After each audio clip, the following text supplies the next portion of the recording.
Madheshwaran, good evening. We have not started yet. I want all to respond to this question which I have asked for.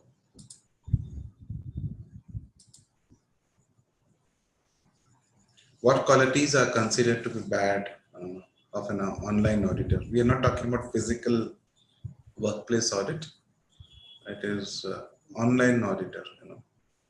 What qualities or aspects?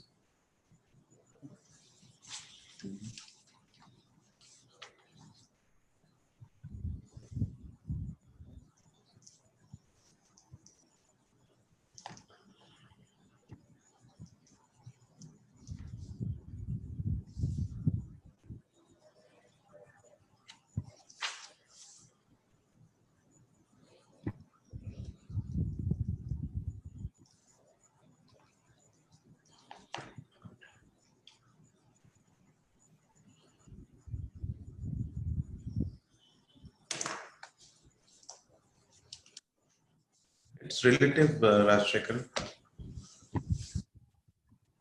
I'm talking about attributes.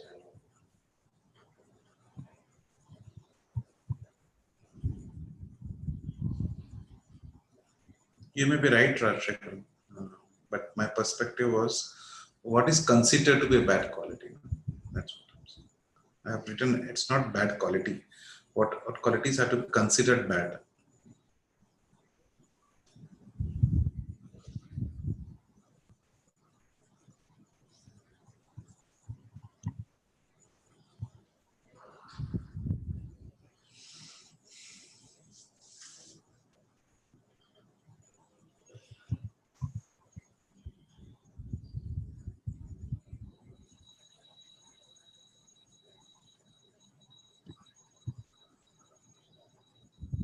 Mr. Sanjeev Verma.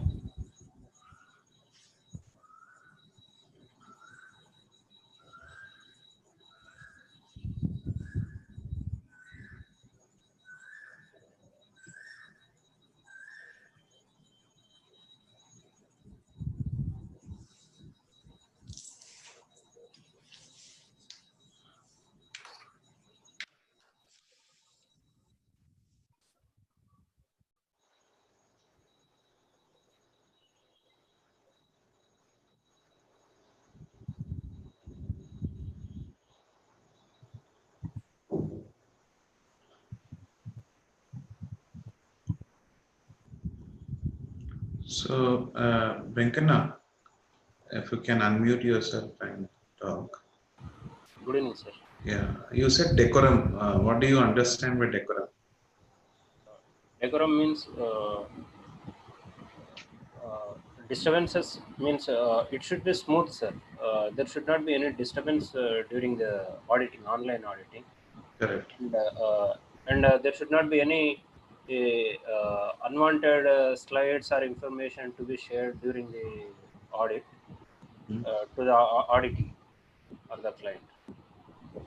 and we have to double check with the client that whether we are audible clearly, and whatever we are saying is clearly audible to the client. That confirmation has to be made in between also. This is what I believe, sir, during the audit. Yeah, it will reflect bad about an auditor. Power failures, internet failures are normal, acceptable. You cannot do anything, Mr. Ramesh, about it. Bad video presentation. Okay. So, Hello, sir. Good evening. This is Vinod. yes, Mr. Vinod. During an online audit, so it is very important to communicate clearly to the auditee, because the auditor will not be able to be in contact with the auditee. So communication plays a very key role here. Yeah, my question, which I have deliberately phrased it, is what would be considered as bad or not appropriate? Because it speaks volume of an auditor.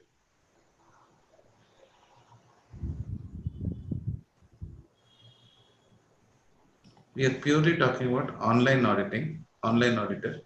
What is considered bad, not in good taste? What So it? Yeah. online auditor need to ask only the relevant questions. I am not asking what he or she should do. What I'm asking is, what are the things which will reflect bad? See, if we are aware of what it is not, yeah, improper body language, beautiful, improper body language. Hello, Yes, Srivatsan, yes. Good evening. yes, Srivatsa. So, the online auditor should be able to use the features. No, so what he should do, we are not talking. What, how, what are the aspects which will reflect bad about him? Not able to use the available options for online call properly. Like some people don't know to share a slide.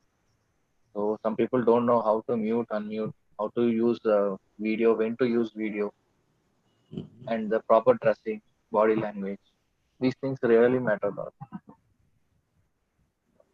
Okay.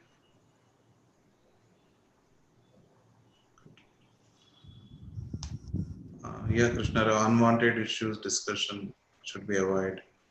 Have to be well dressed. Okay. Responding without listening the question. Okay. Good.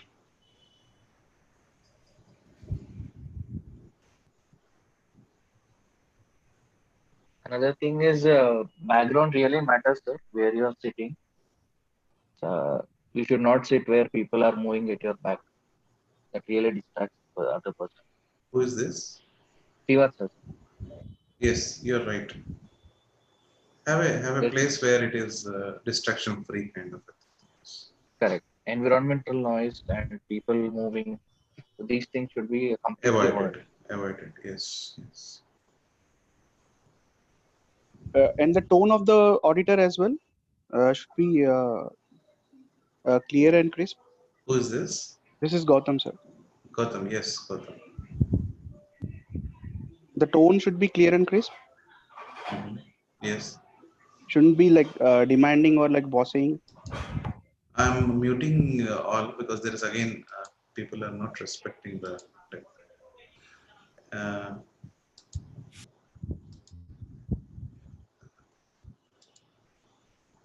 yeah, Gautam, can you unmute yourself?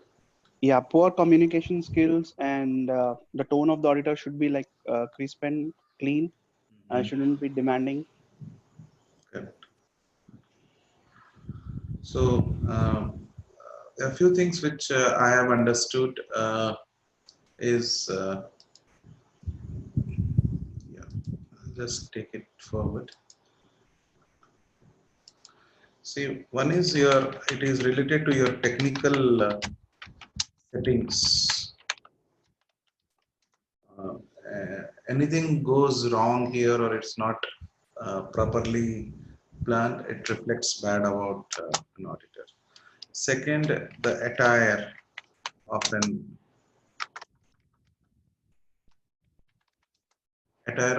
auditor, because it plays a huge influence on uh, the auditee or the customer. Third thing which I feel is surroundings. Can you unmute yourself, Dr. Sridhar? I think where is the noise coming from? So if it's better if you I'm can... in mute, Shashadri garu. Okay. Good evening. Good evening. Yeah, good evening. So there is someone I'm seeing because that's a distraction. So surroundings. What else? Technical settings, attire, surroundings. Punctuality, sir. Sorry. Timing, maintaining the timing. I think that will not much. It will not be a major kind of thing because it will be always mutually convenient kind of thing. No. If we commit to a time and not joining at the time, that's what I mean. Maintaining the time. Okay. So I call it, what I reflect is, what I try to communicate is an auditor who is not able to take care of these things reflect bad about him, technical settings, the attire, the surroundings, anything else.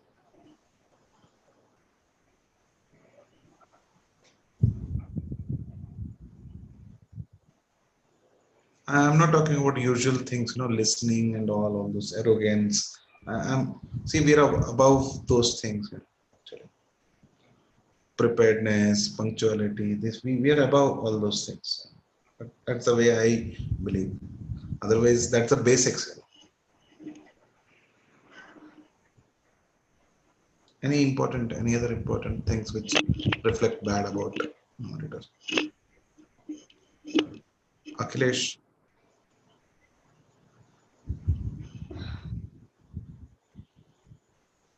Yes, Salim.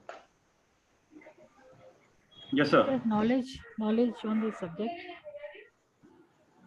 The question in See, if you don't have you'll not become an auditor. I'm saying everything is right. In spite of that, you are not able to, you reflect bad about yourself as an auditor, as a professional. This is going to be an emerging profession across, So people who have knowledge, people who have abilities only will be able to do. So I'm not discussing all those aspects, arrogance, listening, planning, preparedness. Those are not the things which I'm looking at. As an online auditor, a few things which I see is technical settings, attire, and surroundings. These are the three more important points which I could visualize at this juncture. One, sir, should I say? What is your name? Akhilesh. Yes, Akhilesh.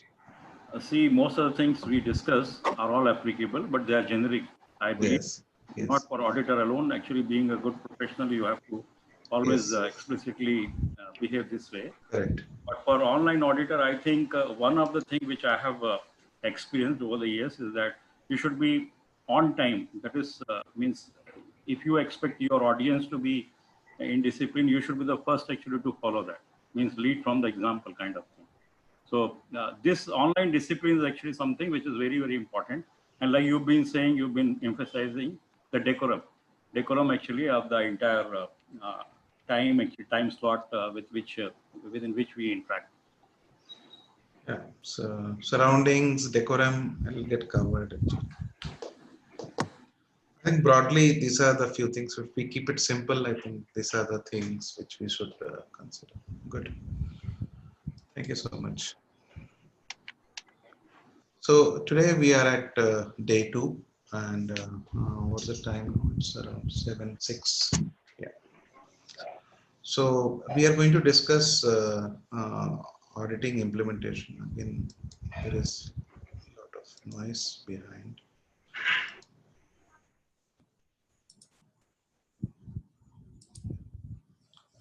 So we are going to discuss auditing implementation, and we are going to pick up few aspects which as an online auditor should focus, and these are the areas where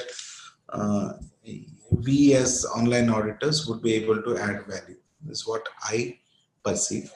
I can always improvise based on the suggestions you put forth. So my question to you is auditing implementation, where do we begin? You can unmute yourself and suggest. Akhilesh here, sir. Yes, Akhilesh. One thing generic is to start with this collection of evidence. Against what? Against one by one, whatever checklist you have. Sir, Venkanna. Yes, Venkanna. Yeah, we can begin with the management review process, sir.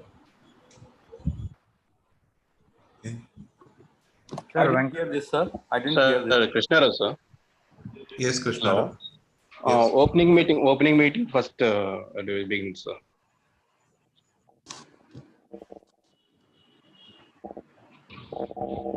See, this is not a certification audit where you will have opening meeting, closing meeting, and all. Hello. It is Ramesh Babu, sir. Yes. Hello. Tell me, Ramesh. After completing the gap analysis documentation, the implementation will start, sir. Oh, what is my question? Pardon? What is my question? My question When is. My question to all of you is, we have to start audit implementation. So yesterday we have seen documentation auditing, how to audit a documentation. Today we are going to see is auditing implementation. So Ramakrishna, yes. Ramakrishna, Sir, we will start with organization profile.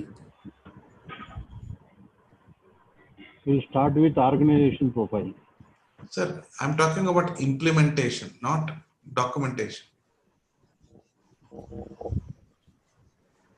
Sir, first activity is the auditor should introduce himself. Sir, where are you going?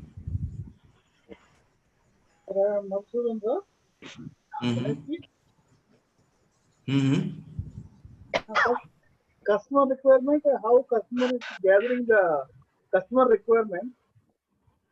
First, we have to see how customer is getting the customer, how the RED is collecting the customer requirements. That is proper or not. Customer requirement, how is gathered. Sir Venkat here. Yes, Venkat. Audit plan, sir. Sir, this is Prasad here. Yes, Prasad.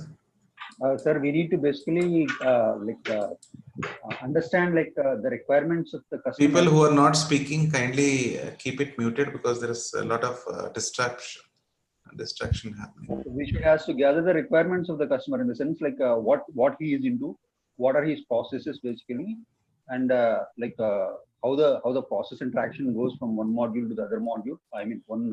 Can you be simple, my dear friend? Yeah. Can you make it simple? So we need to basically interview the people in the organization, probably starting from the top. I'm asking. I'm not asking whom to talk and all. I am saying, what you will audit? Where do you begin auditing? My request to all of you is kindly keep yourself muted if you are not speaking, because there is a. Yes, Gopi.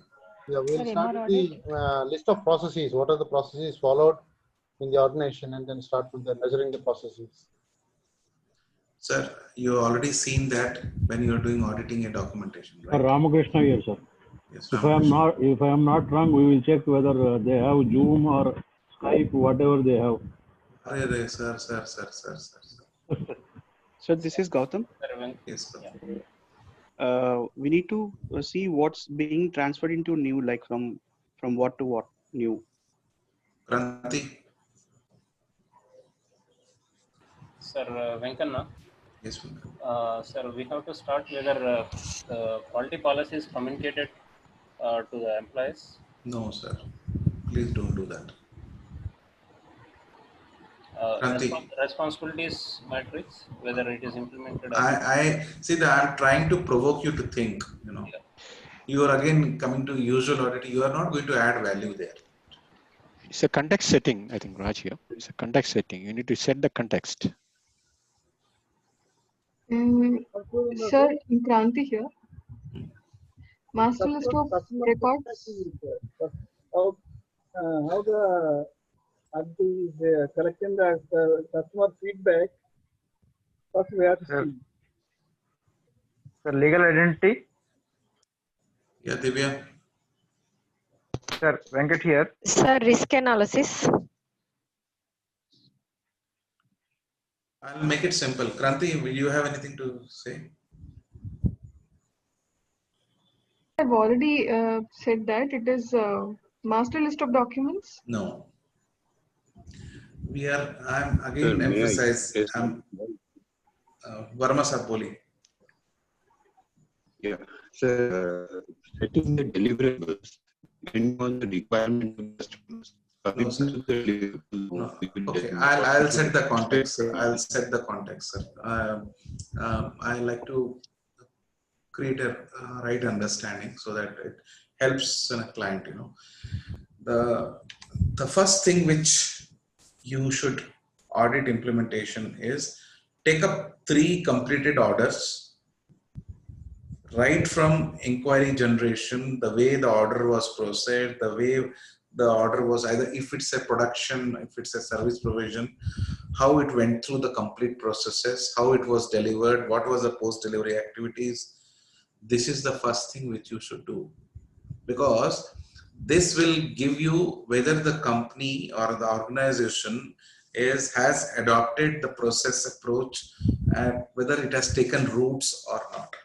Because once you do this is to and fro, kind of a thing.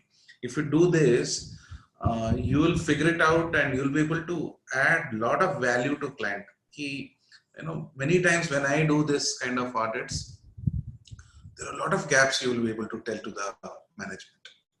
And management are not aware of this. In fact, one of the medical devices company which I was auditing, and I took up an order.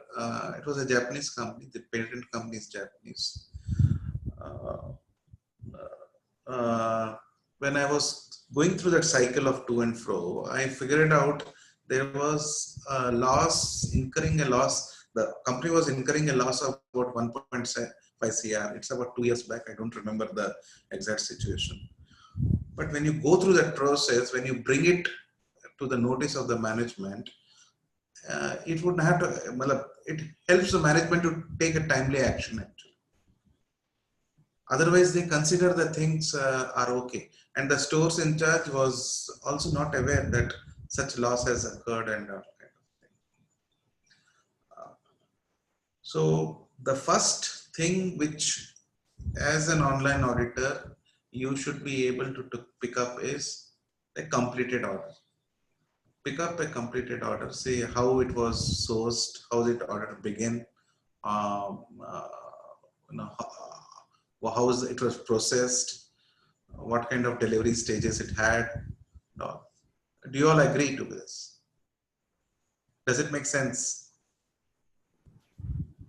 Yeah, that makes. Yes, sir. But sir, your question was what you do first, correct? Yes. But are we going to jump and saying what is the completed order? You need to set some context. Then only we will go to the order thing. Sir, I'm talking about. See, yesterday we had done auditing a documentation. So I am talking about when there will be a stage where you will do only your focus will be only documentation review. But when you come to implementation, because you're already into the system, right? You're already into the system, and at the right time you will push this. So when you are trying to do audit of implementation, this is my recommendation. You have a choice to do any other order, but this gives you a correct understanding of or a holistic view of the organization's functioning. Otherwise, it will be all in bits and pieces, and you will not be able to connect the dots. The interlinkage of processes and all will get reflected with this. Pick up 2 or 3, actually it's 3 completed orders, and take it to complete from start to end and to all those things. So I think that makes sense. So it means the day 1, session 1, or day 1 No, session? I am not scheduling it, sir. Who's speaking? Is Raj? No, Raj. We are not discussing schedule at all. You are coming to scheduling. I am not discussing scheduling. Yesterday I have discussed about auditing documentation. Today I am talking about implementation. Tomorrow I am talking about results.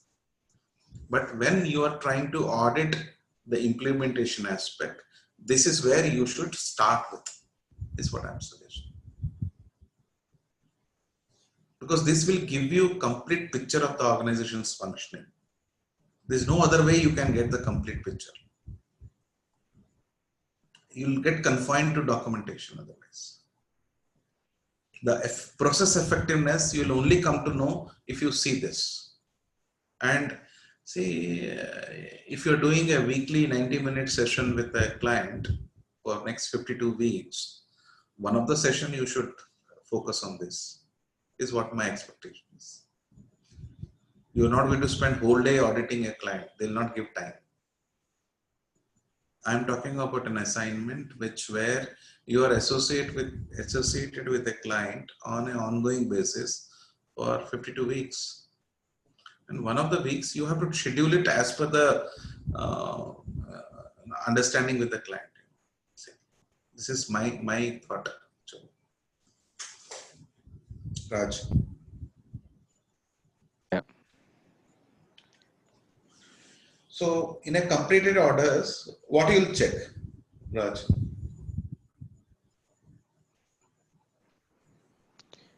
The completed order. The completed order, we can check the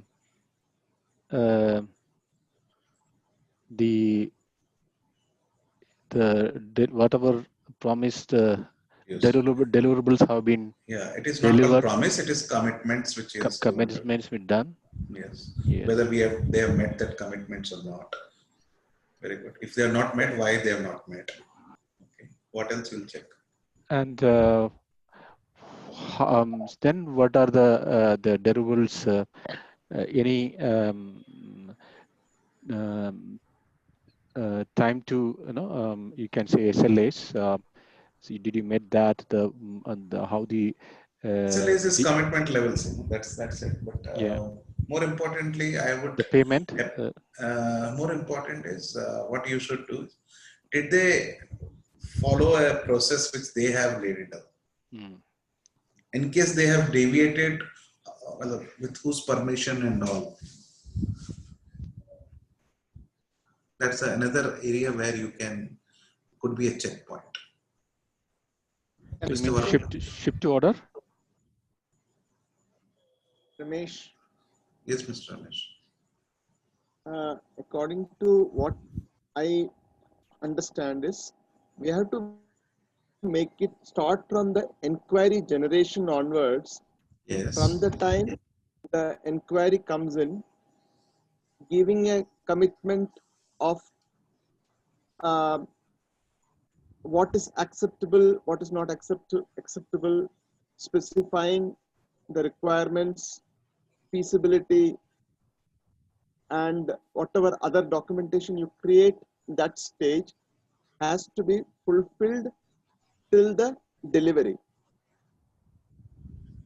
And in between that, I'll rephrase it, sir. I'll make it simple. When I say completed order, because every business would have several kinds of sales actually. So if there are different type of products, you can pick up those completed orders which they have been delivered to customer. Pick up the process from where it started and how the organization took it to till delivery, post-delivery kind of thing. And when you run through this, you'll come up with a lot of gaps, and which can be a value-adding activity, because when you spend 90 minutes, you should be able to come up with at least 10-15 action items. That is possible because no organization is perfect. There are a lot of gaps existing. So my recommendation to you as an online auditor, because it's all prepared audits, you can have to give them an advance notice that we would like to see some completed orders. Don't tell the purpose, but they may showcase few things good and all. There may be orders which have not been completed. So that will lead you to some discussion, that will give you some gaps, etc. You should also ask what are the orders which remain uncompleted. So this gives a strength to an organization. That's my point of view. Any thoughts? So this is Gopi. Hello. Yes, sir. Gopi. Yeah, these even in the completed order checkpoints, even the customer satisfaction should also be checked. And if there is any tip why there is a dissatisfaction from the customer. Everything. I am saying complete cycle. Yeah, and end-to-end. Yeah. Complete cycle. Sometimes it is a reorder. Yes. So how the reorder has been taken care. Yeah. Hello. Yes. Hello. Yes, please. Sir, it is Ramesh Babu, sir. Yes. So verified the review, sir. Whenever before start the production, first verify the orders are reviewed or not. That's what I'm saying. Process, complete process, start to end. As an auditor, we should see how it has been checked. So you'll have to call for such documentation. Actually, it has all advance, because it will be quite engaging for all of you to remain connected with the organization, and you'll have to have your own buy-in. People have to accept you, and then they should be comfortable in sharing all these things. So when you start in this 52 weeks journey, you have to start slow. You cannot in the first day ask completed orders to go. No, I never said that. What I'm trying to discuss is how will you audit the implementation. So I'm saying implementation, you should begin with completed orders, because you pick up 3, 4, 5, and that could be a good sample for. Also, you can pick up some few orders which are not remain uncompleted or incomplete kind of a thing. Yeah. So this is Gopi. Yes, Gopi. So few times they may not be information may not be shared by the department heads due to various reasons. So I know all audits, online audits, it cannot be a surprise audits, right? It has to be your client has to prepare. Client has to be ready with this information, and then they send it to you, then you review it. It's an engaging work. Yeah, it is an engaging work. It is an engaging work, and that's the reason you're going to charge fees which is appropriate. Correct, sir. Yeah, but the initial discussions have been with the organization owner or founder. But the information is supposed to be given by the department head. So sometimes the department heads may not want to disclose much details. So there will be some disconnects in the see, you have to create your acceptability. Without that, you cannot. The owner has to give instructions and all those things. Yeah. See, those are all peripheral things. Let us not go to those discussions actually. Sure. That will dilute our focus. Our focus is, if client is engaged, client trusts you. There are some assumptions which I have, client trusts you, client has engaged you, client is going to support you. In that context, if you want to add value, where are the checkpoints? Where are the areas where you focus on? Sure. Thank you. The second area which, as an auditor, we should focus is complaint handling. Every organization, this is khana purti. I am not talking about big organizations, corporates, or they may be taking care of it very nicely, but not all organizations, they lack system in this. And it is possible that there are organizations where you have repeated complaints and no action. It reflects the process. It reflects the process effectiveness. So this is second area of implementation audit. What could be the checkpoints here?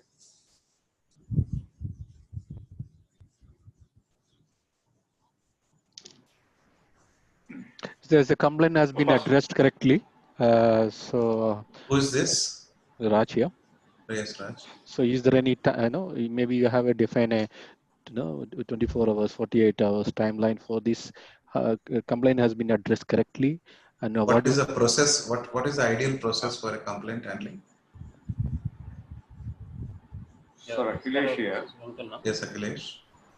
Where it should start? The mechanism, actually, how you receive the complaint is very important. How do you receive, or how do you register it, basically? How do you register it? And that is a word you have to use, because you have to register and record it. Sure. It has to be in place. So, sure. And then, one colleague said, you should give TAT, the turnaround time. You should give one single point of contact, and the overall actually responsibility you show in the receipt of the complaint. The terminology which we should use is once you register, we need to acknowledge. Right. So that we have received and we are working on it. We'll let you know in a day or two about how are we going to handle it, because that acknowledgement part is missing. Right. Because everybody is busy in the organization. Everybody is busy, right from security to the owner. And customer क्या हो जाता है, कभी-कभी वो अपने काम पे रह के भूल जाता है, and that irritates a customer.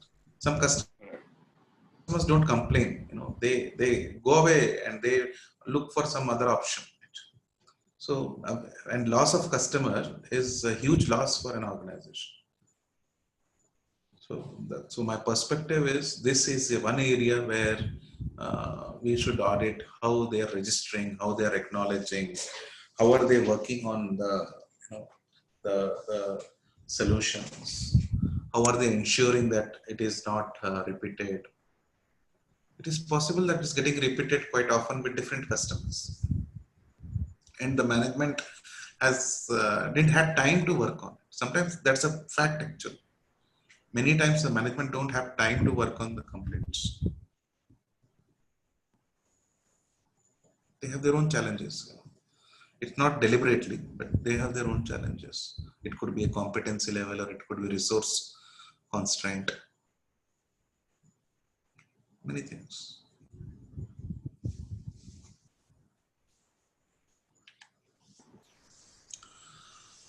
Third area, if you want to really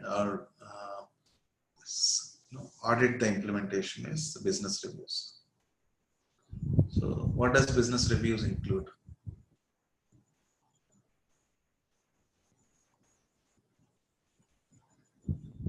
Sir Venkana. Yes. Business reviews include order book position and future plans for the businesses to increase, and how they are complying to the customer orders, how much they are meeting the customer orders, and what is the satisfaction level of customers, and what is the competition they are facing, and how they are addressing. So these issues, that they are reviewing it at the top level. What are the outputs of business review? Collectibles, receivables. Ramakrishna here. Akhilesh, yes. KPIs Feedback from and the customer. Just hold on. Ramakrishna, please tell. KPIs and objectives. I'm asking, what are the outputs which we should expect from business reviews? So targets they are fixed. Based upon that, we can verify.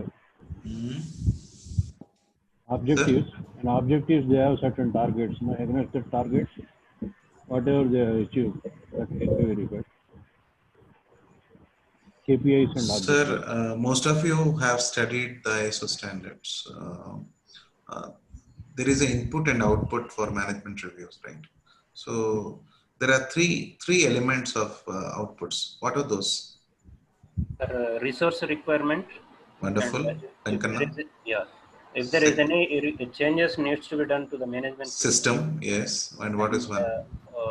Improvements. Improvements. Yes. So the output of business reviews is improvements, changes in the system, and resource requirements. So what would be the inputs for business reviews, Venkana? Again, your management review inputs. What are the inputs? Management review, action points from the previous management review, and changes in the internal external issues, changes in the risks and opportunities. Beautiful. Internal audit results, supplier performance, customer satisfaction, and non-conformances and their trends. Improvement objectives. Goals, targets, yes. And performance management. Any changes which have come in the previous review to this review, any changes in the standards or QMS requirements that needs to be taken care. So, what you will do audit here? Kya audit karo? What you will do audit? What kind of audit you will do? What you will audit actually?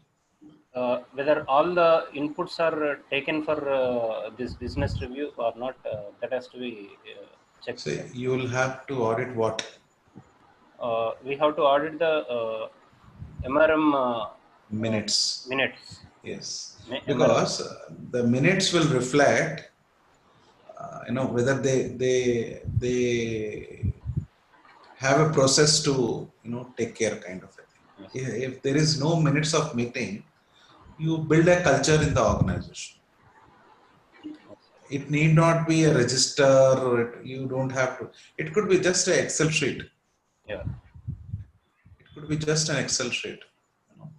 And that minutes of the meeting and all, it's important, because if you don't have that, it doesn't serve as organization knowledge. Again, this gets carried forward as an organization knowledge. So one of the way to implement to audit implementation is look at their minutes of meeting. How often this should be conducted, business reviews? At least once in a year. There is no hard and fast requirement to for the frequency. But can a business run? Can a business run if they do review once in a year? Are you linking? I am not calling it as management review meeting or so-called not certification body perspective at all. Can a business exist? Can a business operate without reviews? No, sir. It could be a quarterly review, which will be very helpful for the business to. Why quarterly? Sir, Srivatsa here. Yes. I think it should be at least once a month. They should be doing review. Yeah, beautiful. See, ideally, the recommended periodicity is at least once a month, at least 3 hours to 4 hours. An organization should spend time in doing its business review. See, I'm not talking about the daily morning meetings and weekly review meetings, and no. I'm talking about a consolidated business review once a month. How we have fared in this month, what is our plan for next month, that is must. And 12 times in a year, you cannot spare 3 hours, 4 hours for your organization. This is the message we have to pass on, my dear friends, as auditor. Because many organizations don't believe in meetings. They may be right also, but as an auditor, you should recommend that at least monthly once, 3 to 4 hours, we should sit down, discuss how we have fared last month, last 2 months, last 3 months. What are we going to do next 3 months, next 2 months, next month, next week? If we don't do that, we are not on business then. We have to have control on our processes and all. That's my point. So the checkpoints is the periodicity. The checkpoint for you is how they capture that thoughts of business reviews. You have to accept in any form they give. But culture of business reviews, please promote. Because that promotes proper implementation. Many organizations have good strategies, but they fail in execution. Why? Because they don't have these action plans. They don't do reviews. And if you want that execution excellence in execution, I think this is one of the triggers. That's my perspective.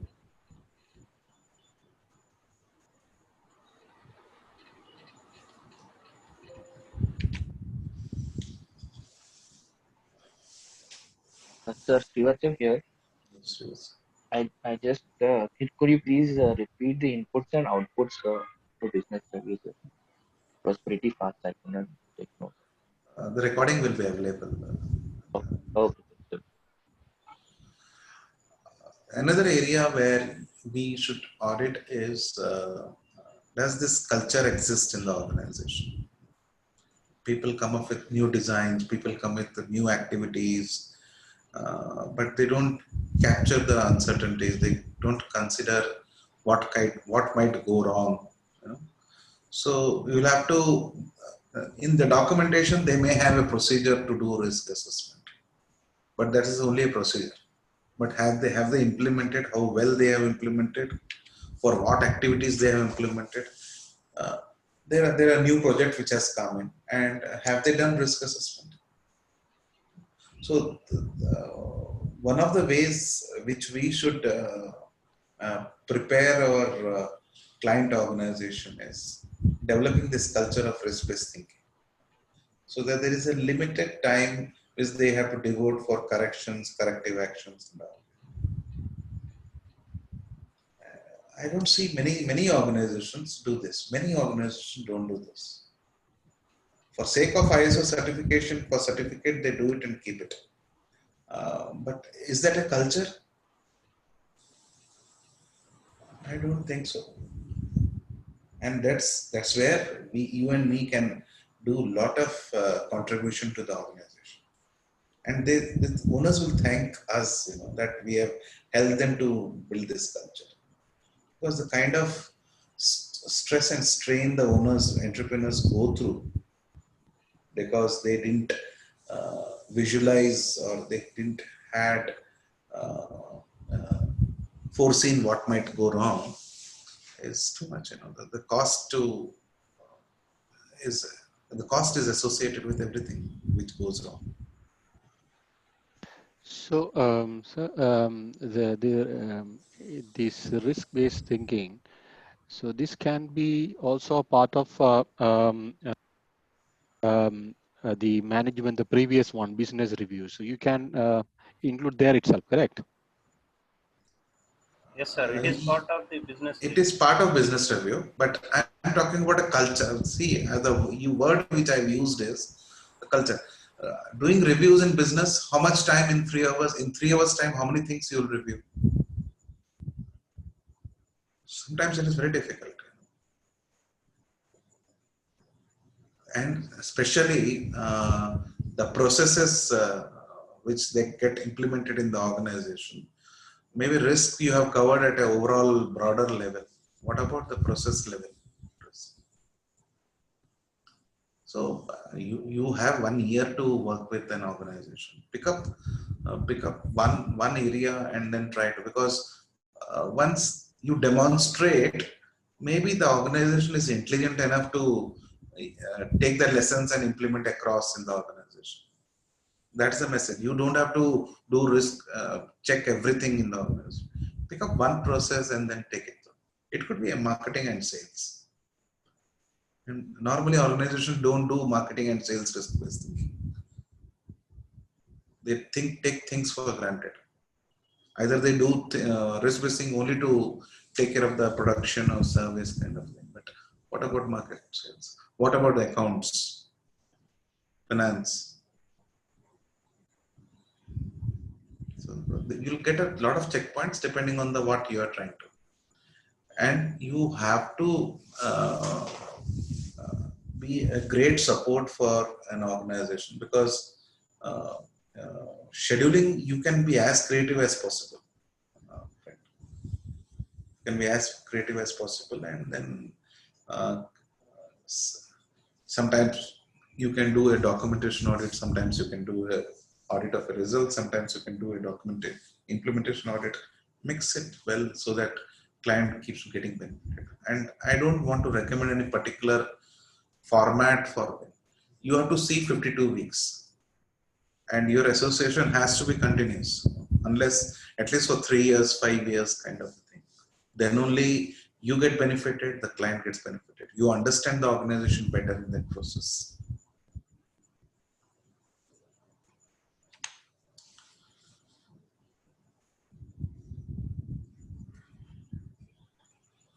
What I mean here is, you know the stakeholder requirements, but what kind of processes are meeting the stakeholder requirements?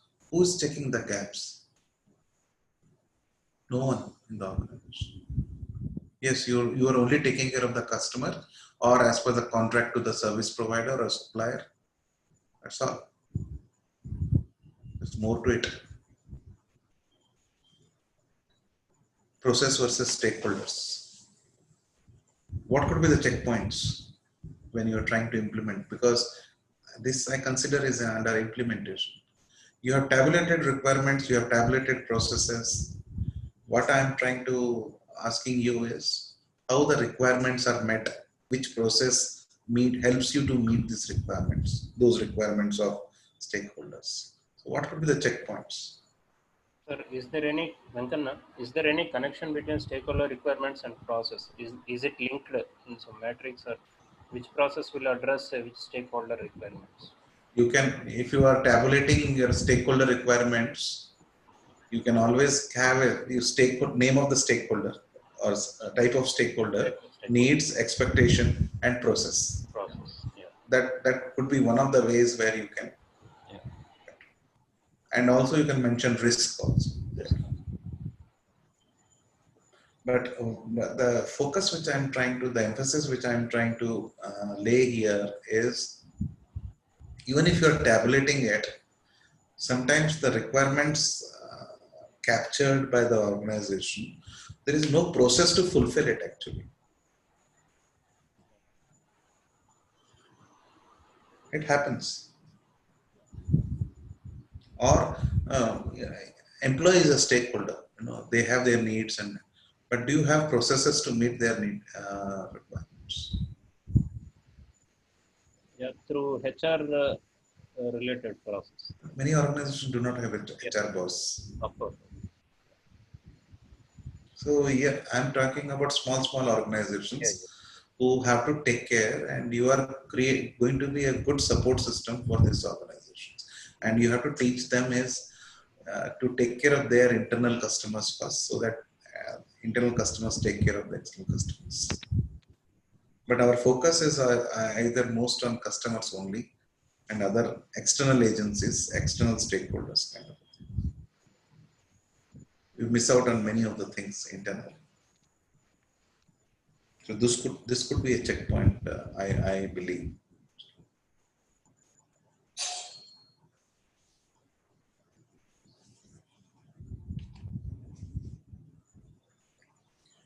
So one of the ways I take up is I have a conversation with a manager of business development.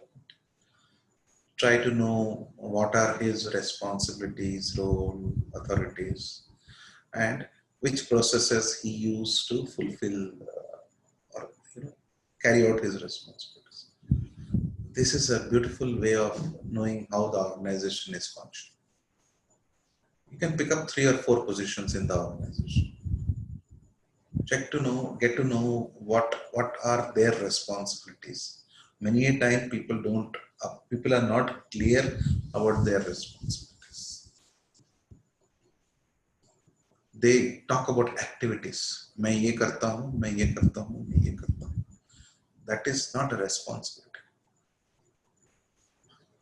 So when you will start talking to people in the organization, if you bring in some small change, or incremental change in one person's thinking, I think the organization gets benefited. And even if an individual has to achieve or do a task or complete a responsibility, it needs, he or she needs a process actually. See that exists or not. You'll be, stitching a lot of gaps actually. Mr. Mahendra, you being HR guy, I thought, what are your views? Mahendra?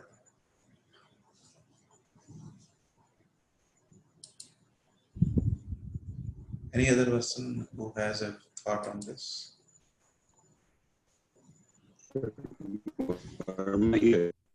This change in the process that you were saying, this is not very clear. If you can kindly explain.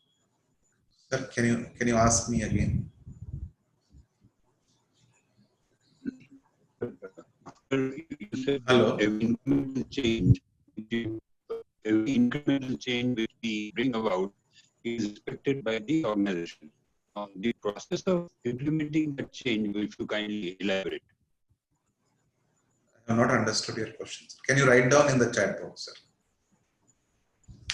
So,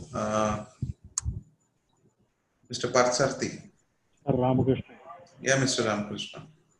Responsibility and communication matrix against each process. You mean to say that? No, sir. You have a position, a person who have a position in that. Say he is a manager, business development. Okay. We should understand from him what are his responsibilities and how does he carry out that activities or that responsibilities. How does he fulfill those responsibilities? In that process, you will come to know whether the organization has adopted process approach or using a process approach to meet the requirements. There are three types of requirements in any organization. Your business requirements, your customer requirements, your statutory and regulatory requirements. I think if you go through all the positions, different positions cater to different requirements, or it could be a combination of that. This will help you to understand whether the organization has adequate processes to ensure or enable their people, because you talk about empowerment, you talk about enablement, but unless until you audit this, you'll not know whether you have adequate processes to help your team members to fulfill those objectives, meet the requirements or objectives of the organization or their processes. That's what I mean. So the checkpoint is you have to check how well they have defined the responsibilities. You have to checkpoint is have these people in the organization trained on fulfilling these requirements of their responsibilities. Third, another important checkpoint which you should consider promote is does this position or the people in the organization have authorities to execute, because you are giving the responsibility. It has to be supported by an authority to execute it. Need not be monitored.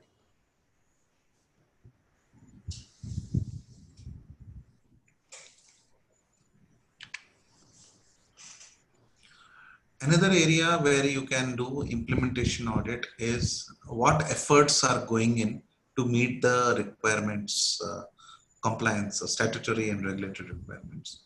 Say I was auditing a school. I picked up a CBSE regulation and tried to check how they have did a gap analysis. Many schools don't make effort also. Many schools, I'm only talking about a school. Yesterday I was talking about consent. So there is no effort. So as an auditor, you're talking about implementation. So client knows these are the compliance requirements, but there is no effort. you'll have to bring it up to the management saying, "Bhai, your regulation, statutory or regulatory requirement is this, and we need to take some actions." It is possible that out of 100 action items, out of 10 action items, the client is only comfortable to do 2, 3. You don't expect more than that. It is possible. But at least the owner or the client is aware that he is not fulfilling certain things. And that will kill him. That will bother him. And in that process, what will happen is he'll stand corrected. He'll correct himself.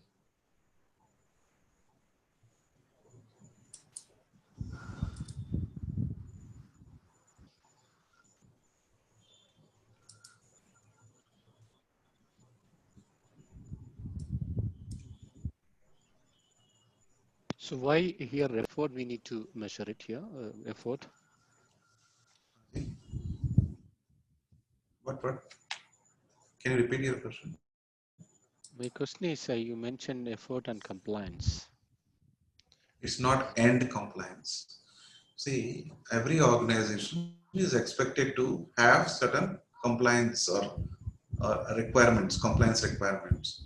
What you have to assess is what are the efforts being made by the organization to ensure that they are compliant. That needs to be checked. And then come up with the action item. That's the area where you can do a lot of validation. Even if you are not technically knowledgeable on about that organization, but looking at the compliance requirements. Say, for example, when I did work for GMR Airport for about 18 months, it was very challenging assignment. I didn't knew how airports function because for me it was completely new. So I picked up the requirements from Airport Authority of India Limited, the STUP consultants. There are more than 30-40 consulting firms which had involved themselves in that project management consulting. So picked up the standards. There are a lot of ISI standards which were getting required to be referred to. I made them do all these things. So it is our job to facilitate efforts of an organization to meet certain requirements of compliances. So that's the checkpoint actually. Sometimes it's no efforts are being made. So you have to find ways and means to educate a customer that effort needs to be done. Kind of.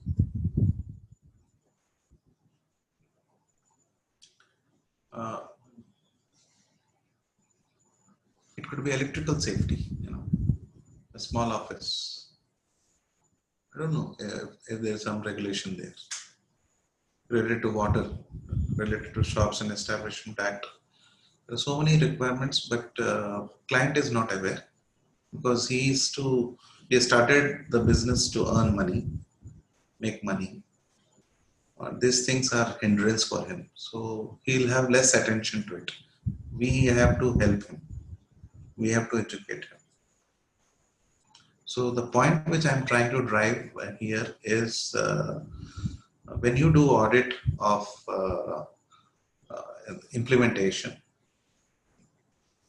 check how much effort is being made by the organization to meet the requirements related to compliance.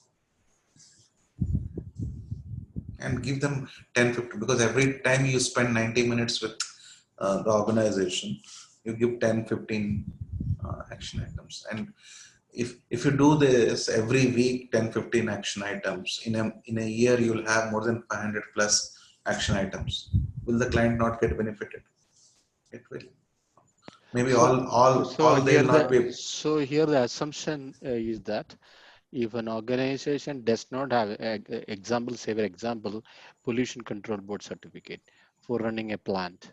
So the assumption is that the organization may not have a pollution control board certificate. Sometimes It will never be like that. Yeah. It will never be like that. What will be there? Say I've done, there are some big players I don't want to name, where I have done the audit. They have permissions, but they have crossed the permissions, and there is a lot of deviation in permissions. So, because without that, no organization, without the pollution control permissions, etc., they cannot operate also. Where is the point which you have to catch is sometimes they are beyond the limits permitted by the pollution control board. So they need to make some efforts. That's what I'm trying to. Yeah.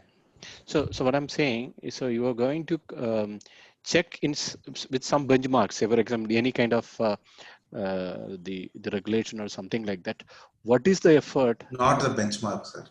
Every act stipulates certain requirements. So knowing that requirement, I'll just give an example. It was a small company. It was in an elevator assembly in Hyderabad.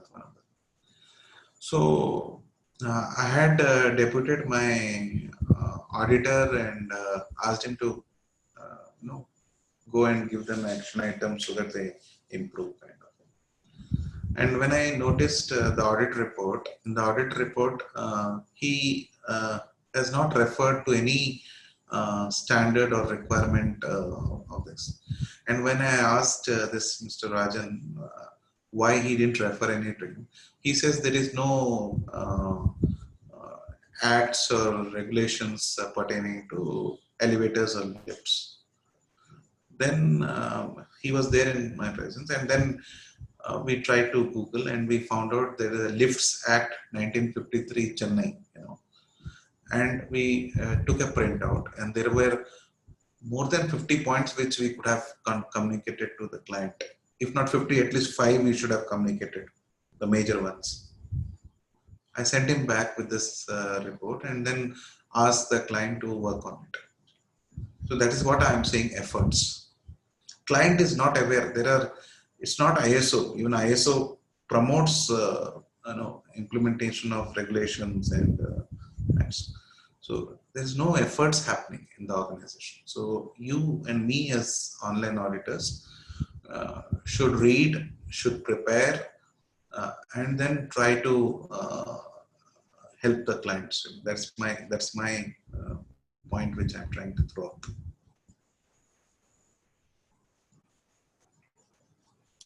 Does it make sense, Raj?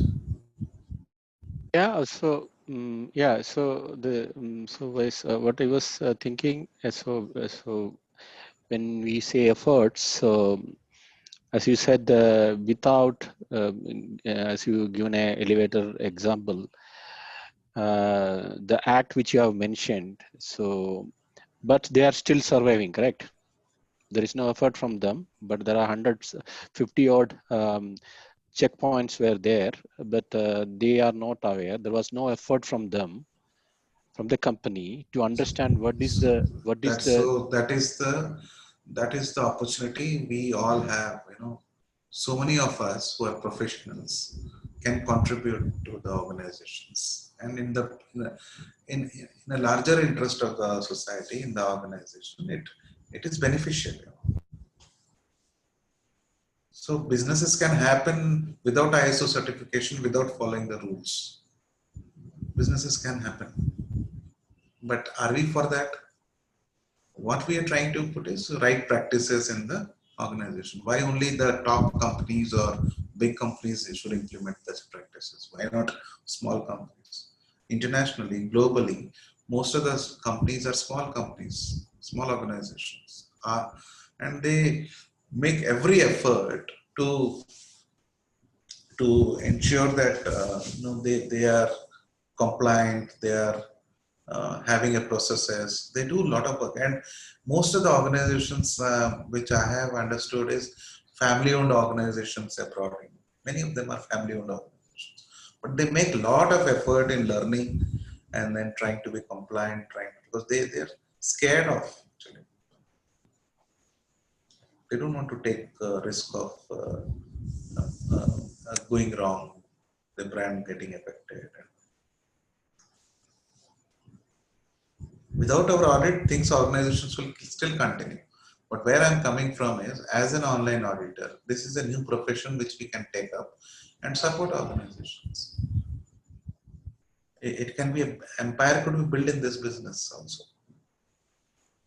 It could be an empire. Basically, you can do 100 organizations with a team of people.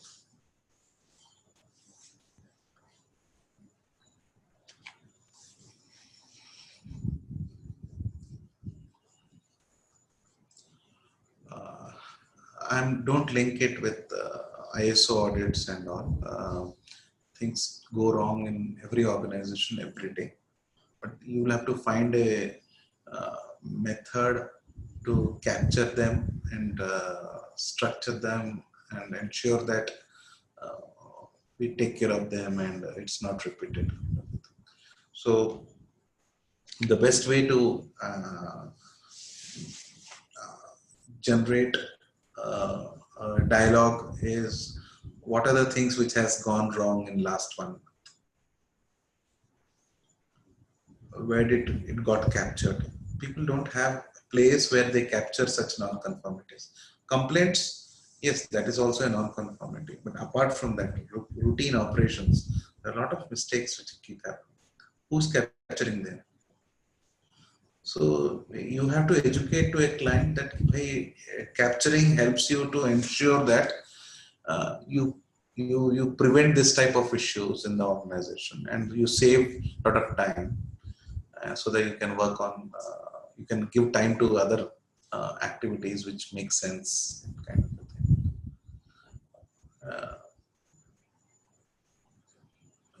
Any other points you have?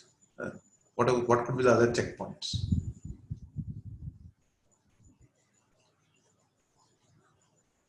Mr. Ganesh, Mr. Jayesh, Shobana.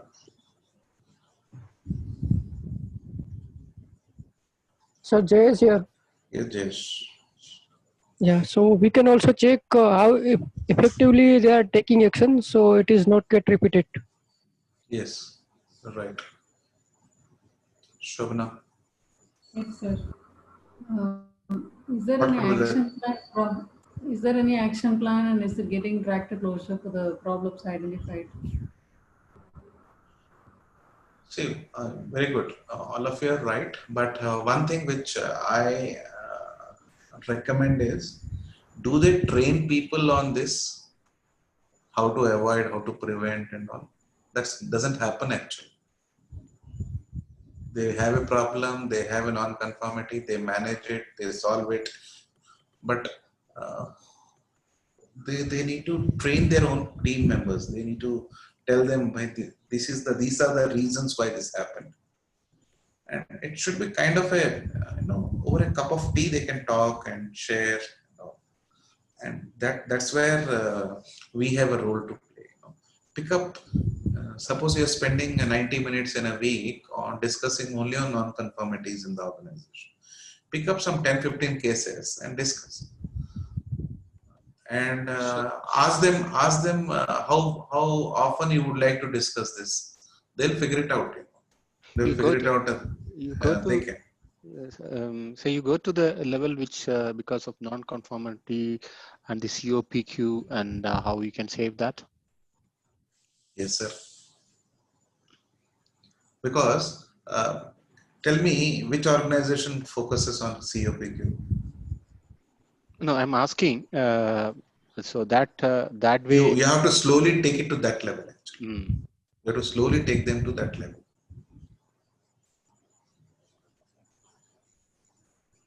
They don't capture this COPQ components at all. Because why? Because they are not aware. You understand what is COPQ. You would communicate to them in simple language. You don't use the word acronym and all these things. Educate them. Tell them that this is the way you can reduce. And when you tell that you can reduce cost by taking care of this, because people consider meeting as a waste of time, training as a waste of time, system as a waste of time.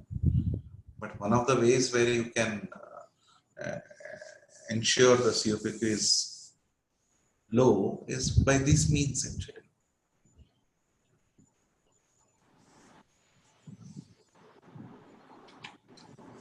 Hello, Yes. sir. Ramesh Rao, sir. Yes. In this outsourcing activities not verified, sir. Implementation of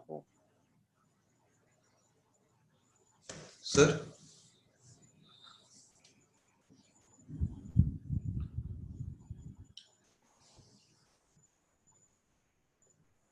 Hello, Ramesh Babu.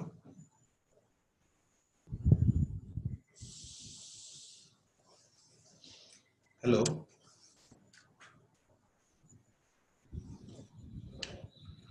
So this is another area where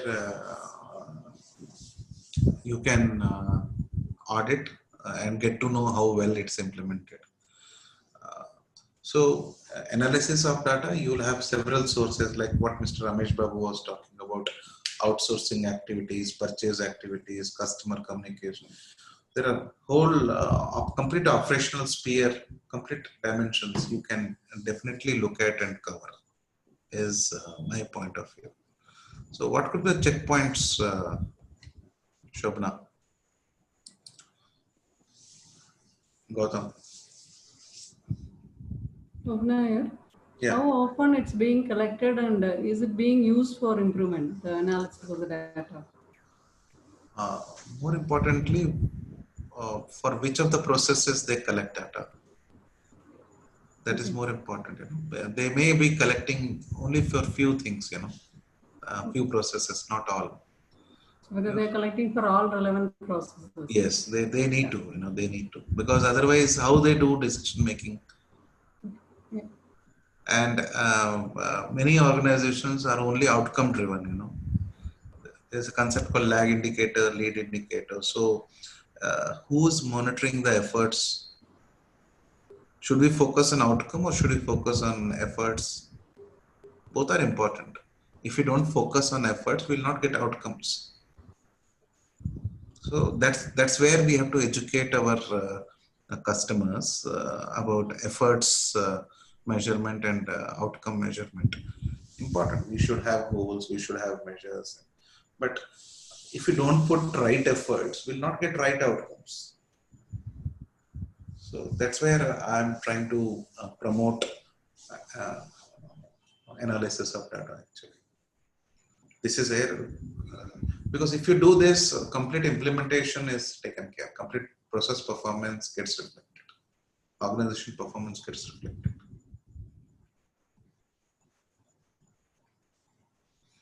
Am I making sense, Tirupati Rao garu? Vinod? Yes, sir. Am I making sense? Yes, sir. Yes. Yeah. See, please don't consider from certification body point of view. That's not where I'm coming from. You are an advisor, you are an auditor for an organization, and you know, these things will help you to also. It's not a joke, but these things will help you to take a role, advisory board role in organizations in future, because you'll have opportunities to become a board of director in some of the companies. If you try to seriously pursue this as a career, you'll have a lot of opportunities to become a board of directors. And please visit this Institute of Directors IOD website. There is a 3 days course which you can undergo, and it's just 25,000-30,000 rupees course. It will help you a lot to understand and you know, be a board of independent director for many of the companies. So I am seeing that point of time. Don't relate with ISO. You know, ISO standards, certification, and all those things are important. But where I am coming from is you have to create a role for yourself, which will be kind of you are able to create a lot of impact and create value for your client organizations. You know? That's where I'm going to come. Yes, somebody was trying to say something. I missed that. Hello. Someone was trying to prompt a question. So please do visit this Institute of Directors. Qualify yourself as independent director. And as independent director also, you can enter, and whatever I am telling, you can do the same thing. You need not call yourself as an online auditor. You can call yourself as an independent director. And the kind of income you will be able to have. Sir, I didn't. Who is this? Akhilesh here, sir. I didn't get the name of the institute. Institute of Directors. Okay. IOD. Oh, sure. So they keep conducting a 3 days program on how can you become an independent director. So once you have a trust level with this owner or set of small organizations, because these small organizations will also grow big, and they'll definitely seek, and as per Companies Act, they need to have some set of directors, and both men and women. So you will have a lot of opportunities to become a director in a company. It's worth independent director in a company, and you can contribute a lot. And instead of earning 1 lakh rupees from one company, you can earn 25 lakhs rupees from one company. That's the level of potential of an independent director.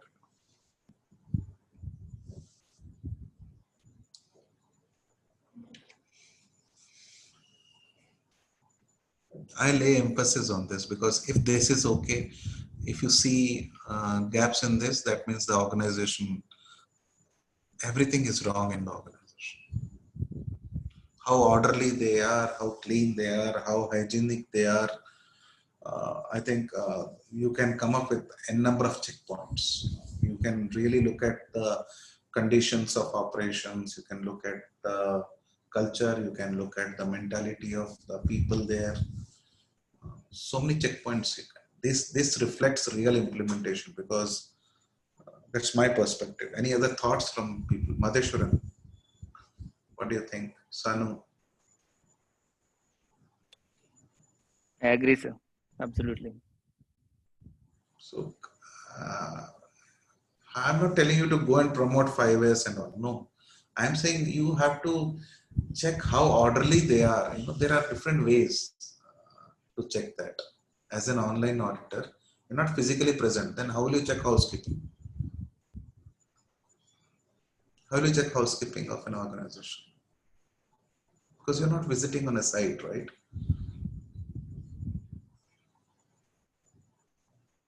How do you check, Madheshwaran? If I ask you that audit our housekeeping, how will you do that? You mean the physical area? I'm talking about complete organization, housekeeping. How are you going to do audit? Online audit? Yeah, it's going to be a Begin.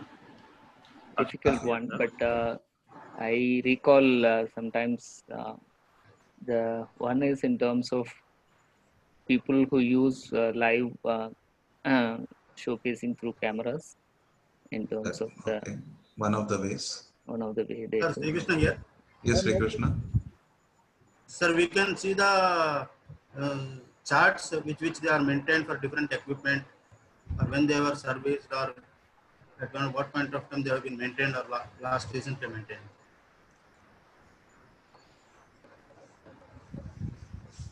Yeah, Sir, yes, sir. we can take some photographs. Yes, sir. You're right. Absolutely right. CCTV. Photographs. Yes. Possible video, and we can check up the cleanness and the proof also. So please don't type anything on the chat box. That's distracting. I want you to interact.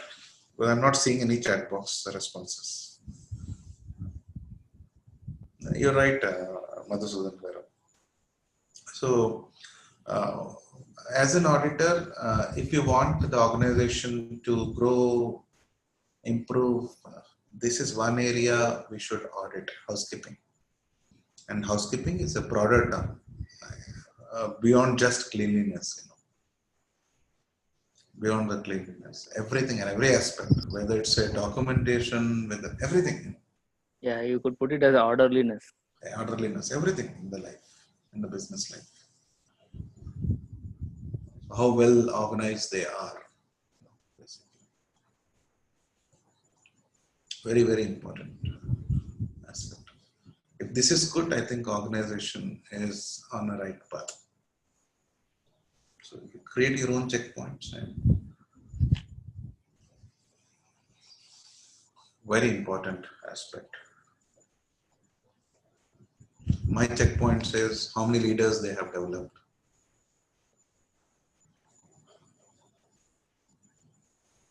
This could be one checkpoint. What could be the other checkpoints? Sanu, Prasad, Mr. Natarajan, people development. Yeah, What could? yeah, Sriram, we see the succession planning, how many leaders Yes. come out internally. Succession planning, career planning. What else, sir? Can I speak, sir? Yes, sir. We have to see how many years of people working in the organization, around 5 years or 10 years. Mm-hmm. So you see retention of the company employees is a one indication how people are developing. Mm-hmm. Very good, sir. Yeah, and internal training opportunities. Mm-hmm. Okay. How the employees are being promoted, on what criteria they have been promoted, and what are the opportunities the company is providing to the employees to grow in their career. Who is this? Vinod, sir. Vinod, okay. And whether the company is providing any support to the employees to pursue their education, higher education.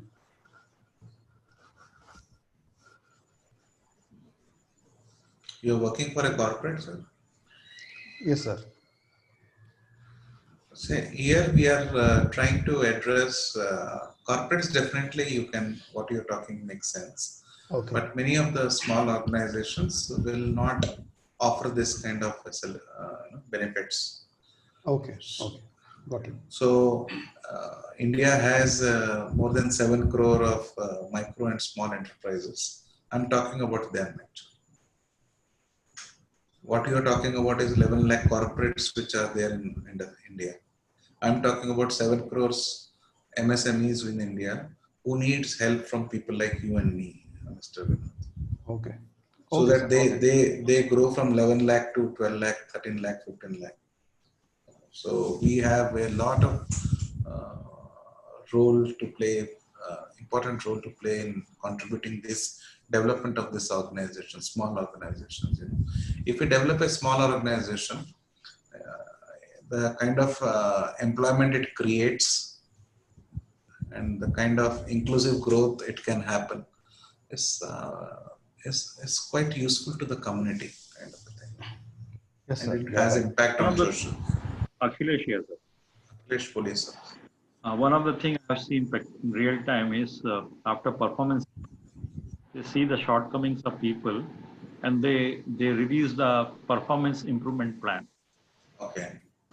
So those things also could be a good indicator of how the company is actually working on the people development. See, in one of the organization,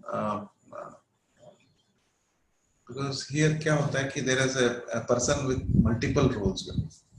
So some people grow horizontally in terms of skill set and all. Some people go position wise may grow. They joined as a trainee and become CEO. So you have to evaluate all those things as a checkpoint. How many people are able to, ऐसा होता है in many small organization, एक बंदा 3 लोगों का काम कर लेता है. One person is able to cater to responsibilities of 2 or 3 individuals.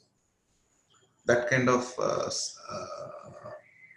enterprises needs to be there in the, and we have to help them see that how are they developing such competencies, because what people want is more than money, also a growth. अच्छा काम मिलना चाहिए, because if you don't have good work, people will remain unsatisfied. People को, लोगों को अच्छा काम चाहिए actually. People should feel that they are contributing to the cause. You know, that feeling has to be created. Otherwise, there's no development happening. That's my point of view. You may disagree, but that's my point of view. Sir, Srivastav here. Yes. I want to tell 3 points here. For people development, first we need to check about training, if regular trainings are provided in the organization. Next is how they are rewarding the employees, their reward criteria. And next is socials, how if they are enabling any socials for the employees. You're right. You're right. Hello, sir. Yes, Ramesh. The effectiveness of the trainings and recognitions of the employees, sir. Yes. Okay. So,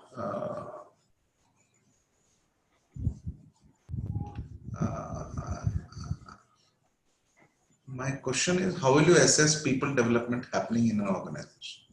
What are your checkpoints? See, evaluating training programs, reorganizing and all is okay. How will you know that people development activities are there in the organization? What are the checkpoints? The effectiveness, sir. Akhilesh here, sir. Akhilesh, please, sir. The skill set actually is one case, sir. I've seen cases where people have a skill set, some fixed ones, and then over the period of time, actually they are getting additions. Yes. So there has to be a skill matrix, you know, for level 1, level 2, level 3, level 4, or master kind of a thing for different positions in the organization. You should have a skill matrix prepared and then offered to the organization. And you have to learn about this.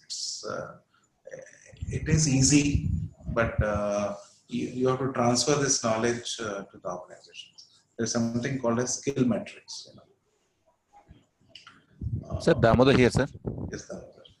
Yeah, the entry of the people into organizations can certify, sir, actually. If the people are entering into the higher level of the organization, that means people are not growing up to the next levels. I mean, the recruitment is there only at the top, and then the people are bottom are lying at the bottom. Means there is no development of people, or it can be ascertained like that. See, there are 3 terms which I throw up: education, training, and development. How they are different, Damodar? Education, training, and development. How are they different? Education is by certification, sir. By qualification, what they attain there.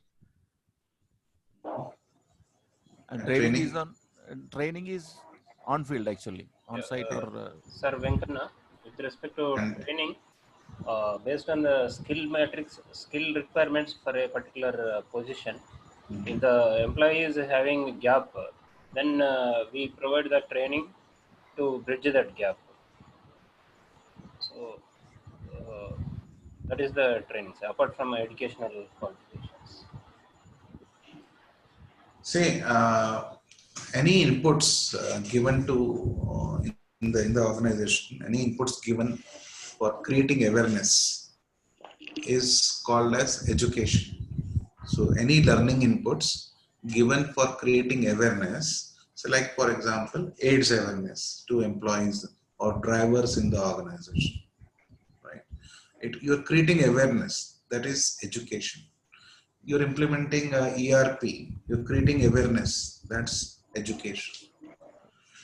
Training is the learning inputs which are imparted or given to improve the current performance level of employees in the organization. Learning inputs given to improve the current performance level of the employees. And development is the learning inputs imparted or given so that he or she can handle the future roles in the organization. So these are the things you have to assess how the organization, without using the terminologies, what kind of efforts the organization is doing in terms of education, in terms of training, in terms of development. These are my checkpoints when I do audit. Can keep yourself in a mute so that there is a disturbance happening. Sir, can you please repeat for development, sir?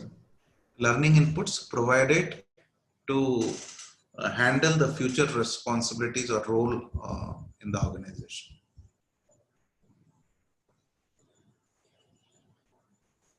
For the current role, any inputs, learning inputs provided for improving the current level performance is training, whereas development is the future role or responsibilities. Any training provided, any inputs provided is called as development.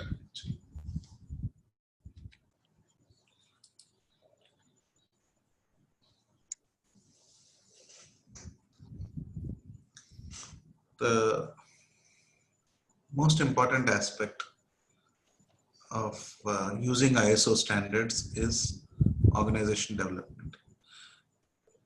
The 10th class talks about improvement. It relates nothing but to the organization development. So as an organization, as an auditor, as an online auditor, we have to create some checkpoints where we assess how well the organization is shaping up,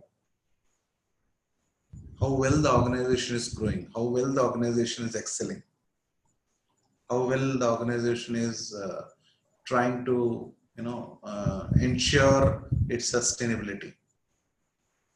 So this is what implementation audit means actually. You need to know how the organization is shaping up.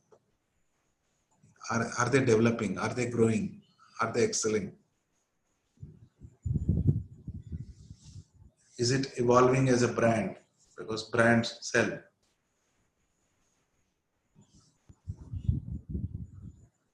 Any questions? Any thoughts?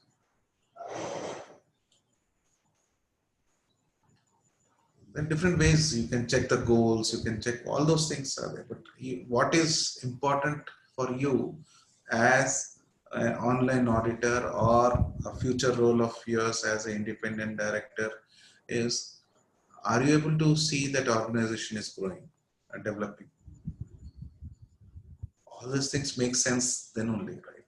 जितना आप काम कर रहे हो, it is not for maintaining that ISO certification. That without our services, they can maintain it. Our job, we are using ISO standards as reference so that the organization shapes up, organization evolves with time. You can check with the number of IPs you are filing. Possible. So you figure it out, So when you're trying to check the implementation, you create your own checkpoints, and in one point of time you'll have different checkpoints, another point of time you'll have different checkpoints. But my effort is look at checkpoints where to see and showcase or show it to your the owner of the organization or the team of the organization. You are growing like this, you are shaping up like this, all those things.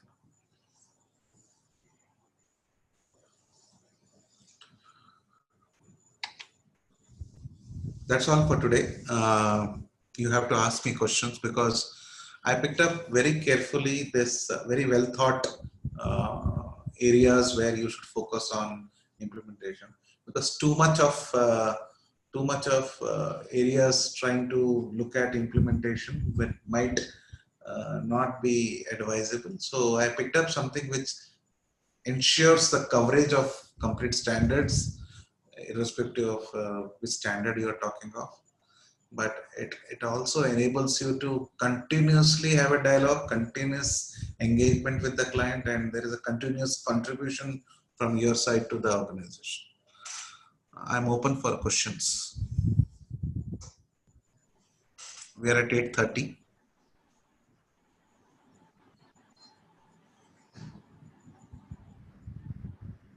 How was the session, Madheshwaran? Yeah, as usual, it was good. Akhilesh here, sir. Yeah, Akhilesh. One of the thing, the takeaway of this, that you are not actually focusing on the certification. Rather, you are actually focusing on the result of the certification. So means when we go to our client, we should say, means this is at least for me, what I have got from you, that it is not actually that I am going to audit you for getting you the certificate. It is actually rather the way you should actually have that objective and you should achieve that. So the Purpose of ISO is this, boss. Right, sir. And if we are defeating the purpose by just looking at certification. All right. Tirupati Rao garu. Its session is good, sir. Yeah, What are the so takeaways? So analysis of data wise, yeah, educating the clients on efforts for data gathering and analysis. Any questions you have? No, sir, no questions. Sir Raj, Sanu, Gopi. Session is very good. A lot of checkpoints. Internally, we have to do it like I have to develop my own checkpoints based on the inputs you have given. Who is this? Who is this? This is Gopi. Gopi, yeah. Yeah, this session is very useful. A lot of implementation points you have given. But don't you think it's very exciting also? It is. It is because we'll have to do a lot of learning in this process and boss seeking, and then and it's very exciting, you know. The analysis of data and then housekeeping, all those. Some things there could be challenges of doing it virtually or online. Yeah. But there are still ways to do it. Sir, for me, learnings are with respect to building the organization culture on business reviews and risk-based thinking. These are the two learnings which would help the organization in the long run. Questions? I don't have any question as of now. Sir, Srivatsa here. Yes. I just have one question. So, I have already taken the consultant training and we are going through the auditor training. So, there is a thin layer because I am the auditor and also consultant. So, how do we have that thin layer where I behave as an auditor when I get only audit? Sir, what we do is we will do this question answer of such courses in the Saturday. Okay. On the subject, if you have any question, I'll be happy to answer it. Sure.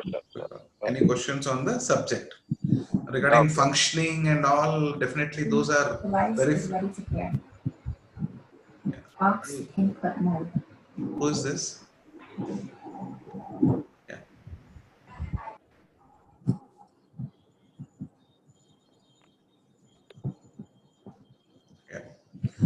So yeah.